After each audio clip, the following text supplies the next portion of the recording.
Well, today I'm doing the last review questions. This will complete the course.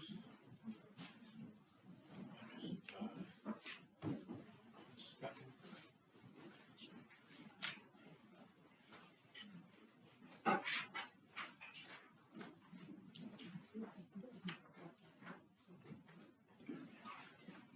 So, and on the 13th, I'll be sending out the final exam at 12 noon, okay?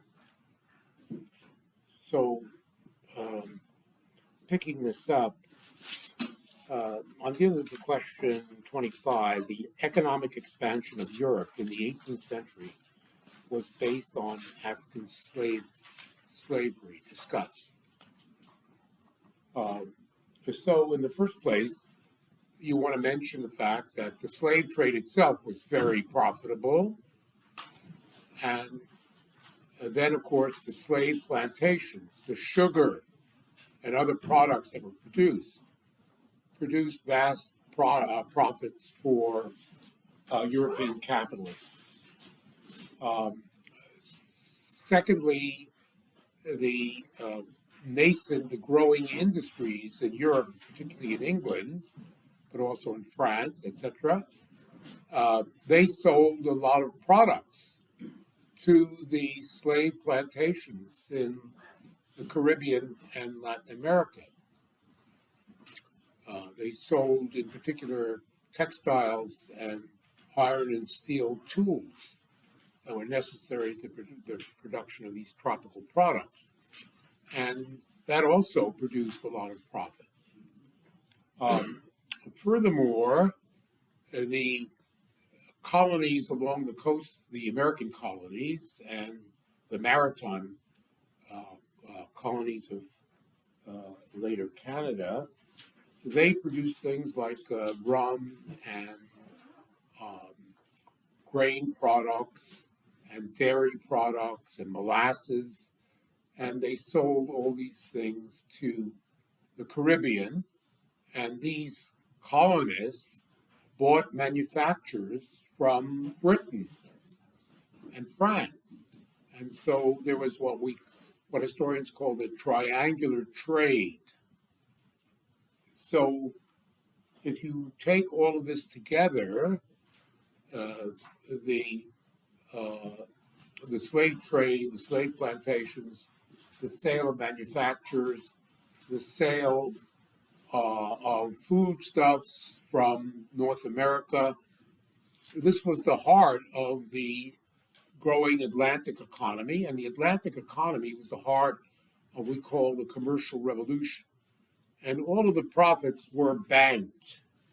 They returned to Europe, they returned to England, and this capital, this financial capital, then created the basis for the Industrial Revolution. So yes, the answer is the slave trade was at the heart of the economic expansion of Europe in the 18th century. Now, the second question that we're dealing with is discuss the growing economic and military superiority of the Europeans over non-Europeans, European states, evident in the 18th century. Well, you could start with the military revolution, which really starts at the end of the 16th century and gets stronger and stronger right through the 18th century. And the whole basis of this is the development of powerful states based on fiscal bureaucracies, the ability to tax the population. And as it turned out, the state with the greatest fiscal capacity was England, because it had underneath it this growing capitalist economy. So on this basis, but also the development of mercantilism, which was a kind of capitalism supported by the state. The initial phase of capitalism was mercantilist, and this involved the state not only taxing the population, but also protecting native industries and uh, fighting wars, colonial wars to open up markets. And all of this fed into the growing fiscal capacity of government. And furthermore, the state, not only did it have a fiscal capacity, but um, it was basically the basis of the development of these powerful armies and navies, increasingly strong with their logistical systems, their systems of supply. It all came out of the state, and the state uh, financed this through mercantilist policies. So that's the general background. And then specifically, there are certain new weapon systems and the development of navies and armies. I spoke about the fact that the men of war, the ships, the fighting ships, the battleships, sailing ships. When you look at the already in the 16th century, you have these galleons. You have large, heavily weaponed naval ships that, for example, fight the the Battle of the Spanish Armada in 1588. But by the 18th century, these ships had become huge and extremely navigable, and they're equipped with heavy cannon, and they are designed, they're very seaworthy, by professional naval architects. The whole thing has been professionalized. And likewise, the science of war has developed on land, has developed enormously from the 16th to the 18th century. Uh, Remember, we spoke about the fact that the initial breakthrough at the beginning of the 16th century was the rifle, the arquebus, the primitive rifle, and the standing army, standing infantry armies, but also the use of cannon coordinated and cavalry coordinated with uh, uh, infantry. But as time wore on the land, first of all, you have the development of, toward the end of the 17th, beginning of the 18th century, the initial so-called crude matchlock rifle is replaced by the flintlock rifle, which can be loaded much more and fired much more easily, and also is now equipped with a bayonet, which eliminates the need for pikemen. And you have the cannon, which now are made out of much superior sort of metallurgical processes. They're much more reliable, and you have the elevated screw, which can raise and lower and aim the cannon much better. In back of this, you have vast fortification systems. You have military engineers who can build forts and fortifications based on technically perfect or scientifically perfect sort of systems of engineering. And finally, you have the development of supply systems, of logistical systems for this military. And all of this together is the military revolution. Now, in back of this, in answering this question, um, after you get through discussing this military revolution, you want to come back to the fact that you want to stress that all of this is based on a rising capitalism, a mercantilist capitalism, a state. It's not laissez-faire, it's the state which is promoting this capitalism and is promoting the middle class, which is operating this capitalism. And that, furthermore, very important to all this is the colonialism and the colonial wars. And I would, if you have the time in this essay, I would go back to what we talked about in the initial answer, basically the development of colonialism, the development of slavery, the profits of slavery, the reinvestment in manufacturing, and ultimately industry. So that's what would be a decent answer. Now, the next question: what were the effects of the slave trade on Africa and on Europe? Well, for Europe, we've already answered that aspect. The first question dealt with how Europe benefited from the slave trade. So you can use that, what I've said about that, in this answer. Um, just a second. Um, so you want to, and then you can sort of elaborate and talk about how you want to talk a little bit about mercantilism, about this kind of capitalism, which bases itself on mercantilism, and how the slave trade is related to mercantilism, and so on, colonialism. So that's the answer for Europe. Now, for Africa, you want to talk about, in answering this, you want to talk about basically Europe. The answer is Europe is benefiting enormously from slavery, and Africa is devastated by slavery. Now, you want to tell me that, in the first place, that there were many civilizations in Africa during indeed starting in the ancient world, continuing through the Middle Ages, and right into the early modern period. There were many states that were civilized, like Ethiopia, Ghana, Zimbabwe, Mali, etc., and that they had all the accoutrements, state structures, classes, writing, monumental buildings, um, um, all of the aspects of what we call civilized societies were present in Africa. And then you want to tell me about African slavery, which dates back for a long time, back to antiquity, and that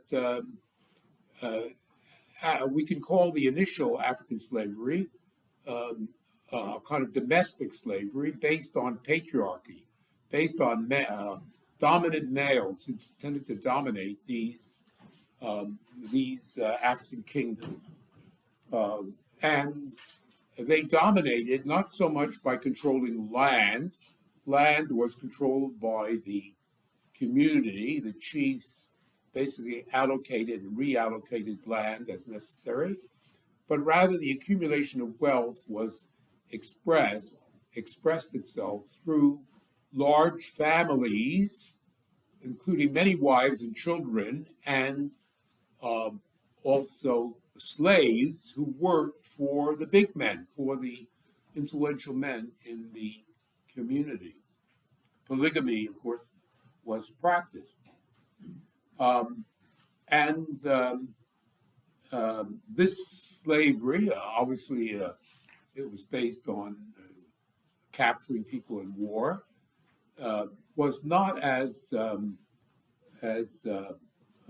violent and coercive as the slavery that developed from the 16th century onwards. Slaves were considered part of the family, and I've explained the nature of this family. And slaves could rise to high positions, and the progeny of slaves were integrated. They were not kept as slaves. They basically became they were absorbed by the community eventually, and they became just like everybody else. Now things changed in the 16th century because slaves in large numbers were needed for labor on the plantations of the New World, and you have the development of what we call chattel slavery. That is to say, the slaves were now they were seen as a piece of property and were traded like any other form of property. from the 16th century onwards. This became increasingly the case in Africa, but especially was true in the New World. Slaves as absolute property, slaves as living tools, we can call it. Slaves as living tools.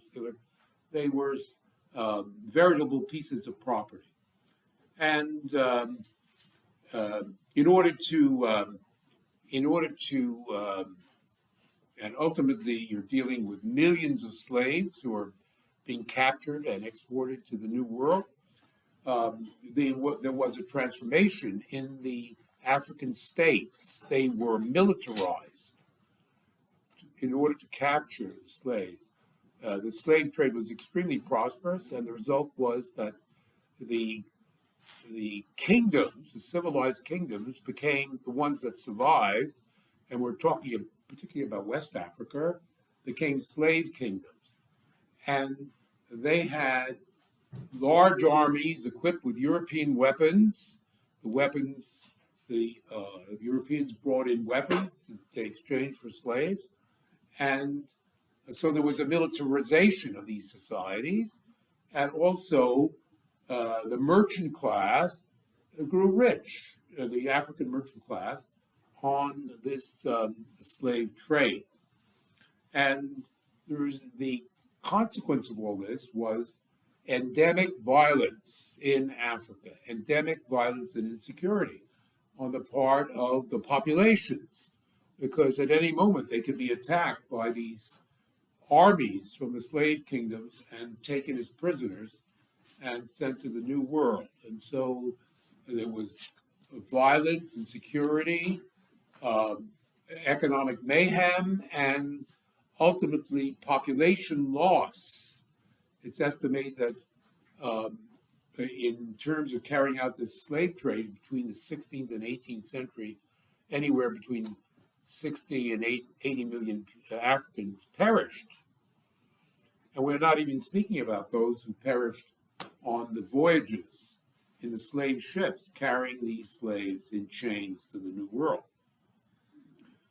So what I would say is that, in conclusion, the Europeans benefited, they developed, and Africa undeveloped as a consequence of this. We see the consequence of this even today, just as we see the underdevelopment of Latin America and the Near East, we see a similar process in Africa.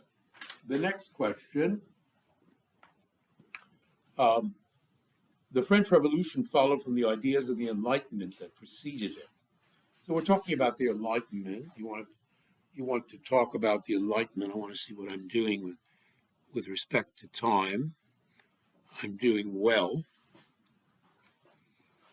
The Enlightenment, you want to start with Newton, the unification of the world system based on a kind of rational empirical science.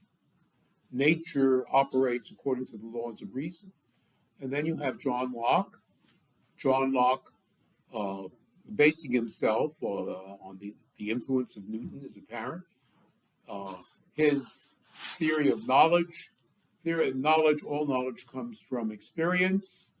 The idea that knowledge comes from custom or tradition or religious revelation is discounted by this empiricism. And the philosophes draw radical conclusions from that. And also, John Locke, not only does he have this empiricism which tends to undercut innate ideas, the idea or revelation as a source of knowledge, there's also the constitutional theory of contract. People contract into society based on their rational self-interest. If society doesn't, the society that is established is contrary to your rational self-interest, you have the right to rebel. The right to revolution is built into Locke based on individual self-interest. These ideas become fundamental ideas all of the ideas I'm speaking about in the development of the Enlightenment. Now, um, these ideas were influential in England. They were influential on the continent in places like Prussia and Austria and Russia. Um, the monarchies uh, justified themselves now not in terms of um, absolute monarchy based on divine right or some sort of tradition. No, they said that the government of these monarchies, Austria, Russia, were based on reason, and they proceeded to basically reform their states as they saw fit, based on these enlightened principles. And you see in the 18th century that, for example, religious education is discounted and secular education comes in. Um, there is a reform of the bureaucracies according to more rational principles. People who are qualified, actually, by their intelligence are given responsibility. And you have the development of infrastructure, industry, the military, all, it's said, based on rational principles. But it's especially in France that you see the great influence of these ideas. Um, in France, you have a rising middle class, and I've explained that, but a backward political and social structure based on feudalism and absolutism. And consequently, middle class intellectuals, bourgeois intellectuals like Voltaire, Diderot, and Rousseau begin to criticize and develop the ideas of Locke and Newton into a kind of general philosophy of the Enlightenment, which is basically a criticism of the existing social, political, ideological order. And its importance lies in the fact that this becomes the ideology of the French Revolution. And so you have, and I said that these people were not revolutionaries, they were reformers. So, above all, they stress reason and experience as a criteria for everything, that nature works according to reason and experience. Society and government are part of nature. Therefore, society and government should be reformed on the basis of rational and empirical principles. And so that's number one. They criticized the church. The church was without reason, but based on faith, which they said did not apply, which was not true from their point from their perspective.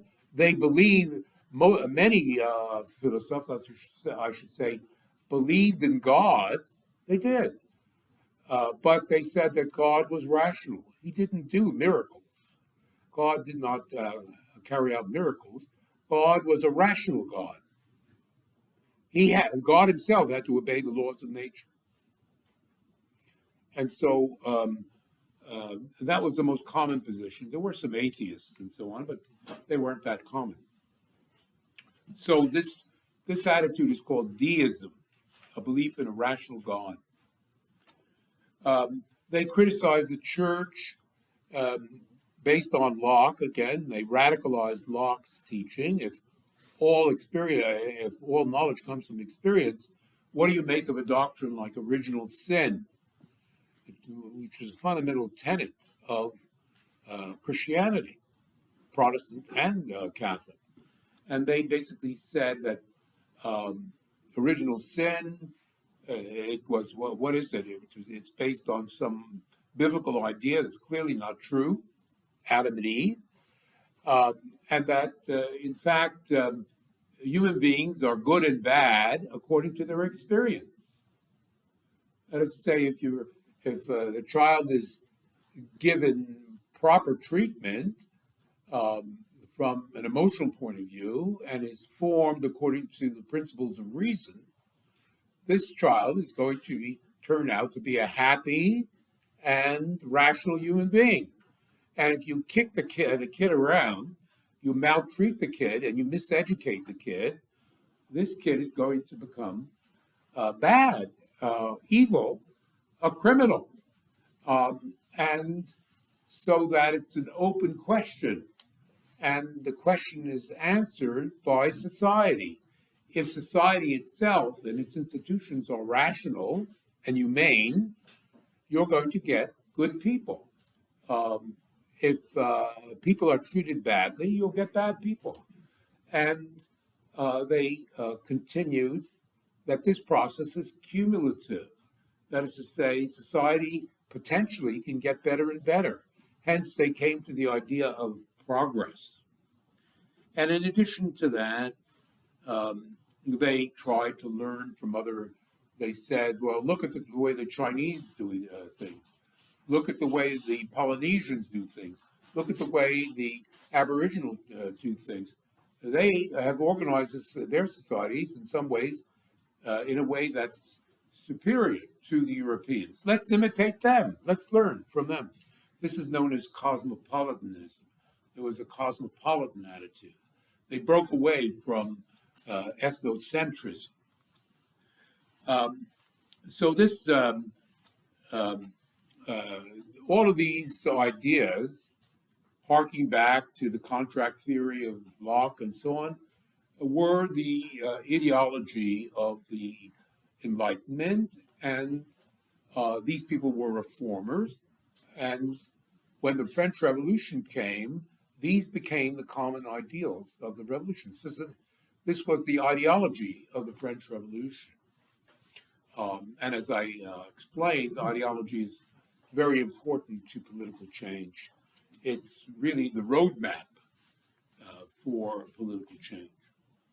And in answering this question, you might then bring in some of the additional factors that affected the French Revolution, which brings me to the next question, the causes of the French Revolution. You want to say that, yes, the ideas of the Enlightenment, now we're talking about the next question, the causes of the French Revolution. The ideas of the Enlightenment, for the reasons I've explained, it was the ideology was very important. But there were whole other reasons for this. Now we're talking about the additional causes of the French Revolution. And so we can talk about the fact that the monarchy in France was an absolute monarchy. The regime was based on feudalism and privilege.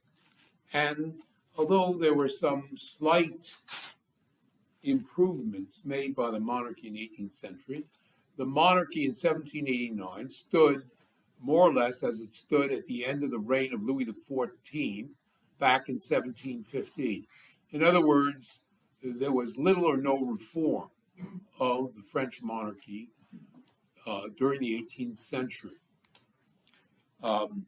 Now, this was a situation which was made worse by the fact that the landlord class actually, from a social and economic point of view, tightened the screws on the rest of the population. The landlord class, who were the class, who were the partners of the absolute monarchy, they became more and more reactionary during the 16th century. What do I mean?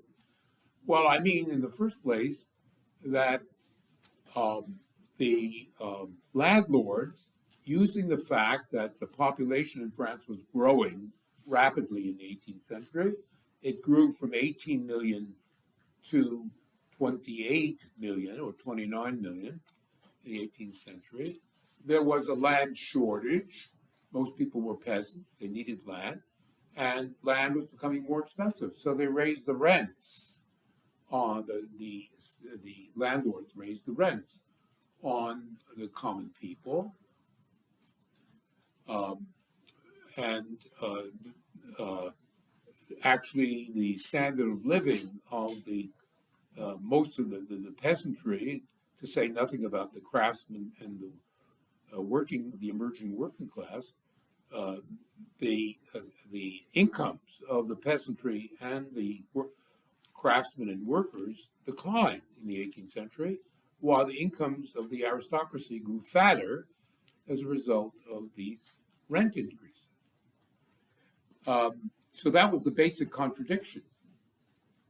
And it led to, in particular, the nobles also, in addition to raising rents, they made sure that all of the important offices in the state and in the church were reserved exclusively for the upper class, the nobility. You had to have noble blood in order to occupy one of these positions. Um, and this was designed, obviously, to keep out the middle class, which was enormously frustrating to the latter, to the middle class. So the first thing we should say is that the economic situation, uh, France did enjoy a certain superficial prosperity. The economic indicators rose in the 18th century, especially because of the development of overseas trade. But internally, the situation for most of the people was getting worse, and it expressed itself in growing food shortages. The upper classes of the government had more income, but they didn't invest it in improving agriculture, and so you have the development of these food crises, high prices for food, and ultimately food riots from the 1750s, both in the rural areas and in the cities. And that is important because the revolution in 1789 broke out in the midst of a food shortage, and these food shortages were recurrent particularly between 1789 and 1795, which was the height of the French Revolution. So the people were constantly mobilized not only by these new ideas, but they were hungry. And not like us, we benefit from the fact that we have food banks. We have food banks today, so there's no problem, right? But back then, I mean, we've progressed. I hate to sort of get into this, but we've progressed. We have food banks. Back then, there were no food banks. So the the thing is that so you have what we call the landlord reaction, and you have this growing food crisis, and you have a block middle class. The middle class, who above all are oriented towards commercial activity outside of France and manufacturing things that can sell overseas, because the internal market is weak. Ordinary people do not have the money to buy much. The market for the rising middle class, it is rising, this class of manufacturers and bankers and big merchants, but their market is overseas, it's not internally. Well, the middle class, alongside the landlords, is benefiting, but they cannot advance socially. They cannot advance politically because the landlord class and the monarchy is keeping them down. And furthermore, they would like good roads, and they would like a rational system of weights and measures. And the monarchy is refusing to introduce these things. And so there's a growing buildup of frustration by the middle class which then picks up on the ideas of the Enlightenment. The Enlightenment is an expression of the frustration of the middle class. It's the ideology that emerges from this contradictory situation. And the last straw is the financial crisis.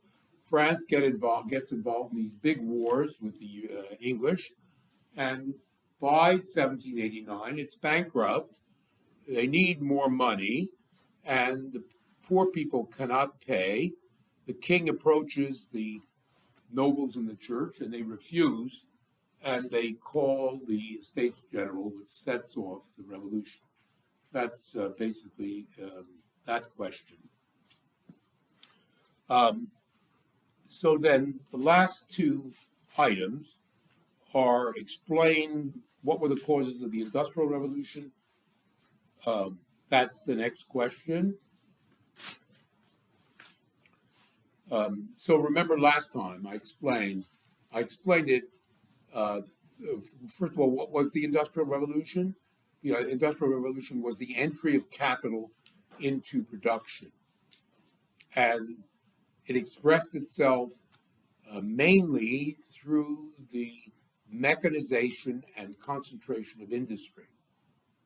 And we're talking now mainly about England, although France, there were some signs of this in France, but they were much weaker.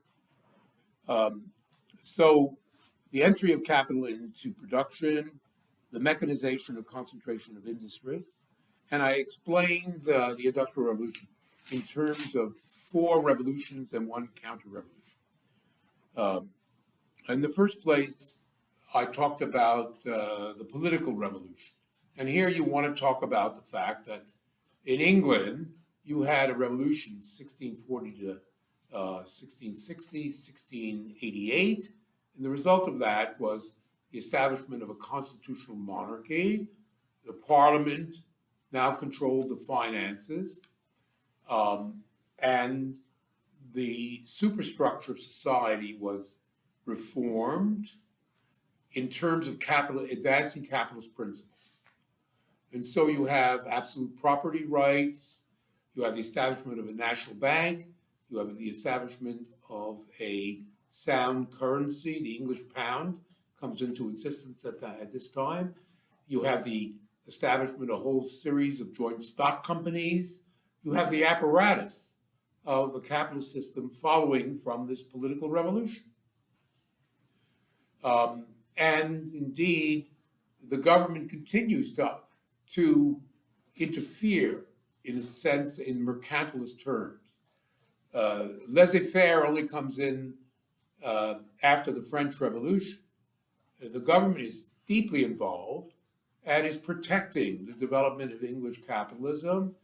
It's promoting its own industries. It's keeping out foreign products. It's carrying out all these wars and colonial projects for the benefit of the English economy. Indeed, this brings us to the second point, the commercial revolution of the 18th century. And I'm not going to go into this in detail.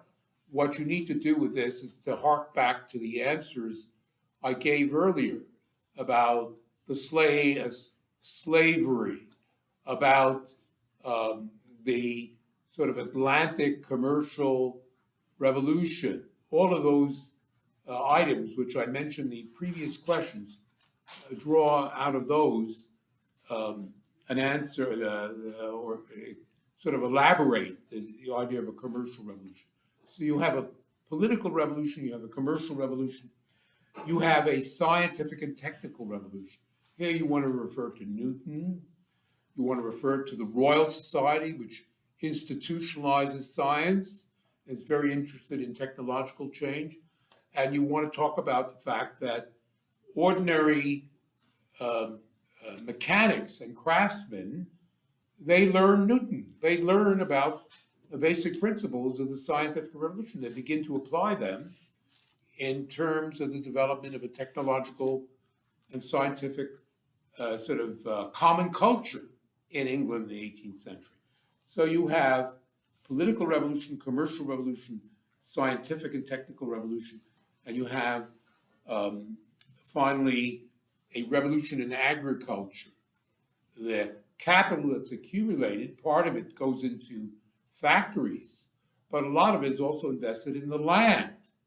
The land is improved, new tools, new agricultural implements, new methods of farming, more rational principles of farming are developed in the 18th century, and that produces more food. Agriculture becomes significantly more productive, and that's important. Why is it important? Because more and more of the English population, which is rising, are moving to the cities, are moving to the new industries. They're no longer involved in agriculture. They need to be fed. And so cheap food, or sufficiently cheap food, is important for the new working class. And so the agricultural revolution is very important. So we have political revolution, commercial revolution, scientific, technical revolution, and agricultural revolution. And finally, I pointed out that, as a matter of fact, the late 18th century and early 19th century was a period of remarkable political and social violence from the lower classes. In France, it's obvious. The lower classes made the revolution. They were the striking force of the revolution. The people in arms, the peasants, the craftsmen, they're the ones who overthrew the monarchy.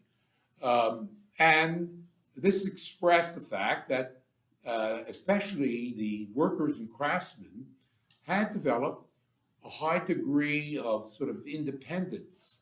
They even had proto-unions. They were called confraternities. And this was true in France, but it was also true in England. And the factory, now we're coming to this counter-revolution, was a way of bringing all of this under control. It was a disciplining agent. First of all, it was more productive, ultimately, than a workshop where craftsmen were. You have machines. You had a division of labor, sophisticated division of labor in a factory, which made it more productive. But it also forced the workers who entered the factory were imprisoned in the factory. They had to obey the machines. In a way, they lost their independence. And so there was a kind of great discipline imposed on the common people by the Industrial Revolution. The last question deals with, in certain respects, the revolution in Haiti was the most profound of the three great revolutions of the late 18th century. Well, I mean the Industrial Revolution, I mean the French Revolution, I mean the American Revolution, or the three great revolutions. The Haitian Revolution of 1791 was the most profound. And why was this? Because, in the first place, first of all, the main thing I would say is that the Haitian Revolution was the first serious uprising of the Third World. When we talk about revolutions prior to this, it's all in Europe. The Dutch Revolution, the English Revolution, and then you could talk by extension the colonists in white North America along the east coast of the United States. But the global South, this is an uprising of people in the global South. There is, we should say, that similar events occur amongst the indigenous. The Pontiac Rebellion in North America is also significant because the indigenous tribes are now organizing themselves against the colonialists who are moving in against them. And likewise, you do see in Peru a kind of Inca rebellion called the Tupac Amaru Rebellion, which also has to be taken into account. But Haiti is central. Haiti prefigures all of the anti-colonial movements of the 20th century. That's why it's so significant. But also, in more immediate terms, Haiti, the revolution in Haiti has huge effects on the French Revolution. Now, the French Revolution preceded by 2 years, 1789, the Haitian Revolution, taking the Bastille. But word of this arrived in Haiti in the succeeding months after 1780, July 1789, and in 1791, the whole black slave population of Haiti, 500,000 people working on 5,000 plantations, rose up, and suddenly the white masters and the French colonial system collapsed as a result of the Haitian, because Haiti was by far the most profitable colony of the French. And so France lost control of its most important economic asset. France was plunged into deep economic crisis. And this is at the time when the counter-revolution is developing in France. And it led directly to the overthrow of the monarchy in France. In 1792, the Louis XVI was overthrown and the Republic was established in France. So the radicals, what I'm saying is, not only does the Haitian Revolution anticipate the later anti-colonial movements, but it radicalized the French Revolution. The Radical Republic was established, and the Reign of Terror, and war against the feudal powers in Europe and also the English, and the spread of the revolution to the rest of Europe. So the Haitian Revolution intensified the French and the European Revolution against feudalism. And finally, we should note that the Haitian Revolution inspired Simon Bolivar, who is the liberator of Latin America. He lived for a time in Haiti during the revolution, and he brought the revolution in Haiti to the rest of Latin America. He was inspired by the Haitian Revolution and the French Revolution. And so the Latin American revolutions against Spanish colonialism grew out of the Haitian Revolution. And so in many respects, we can consider the Haitian Revolution the most profound of them all. I wish you a very good examination and a very Merry Christmas. Very, very Merry Christmas.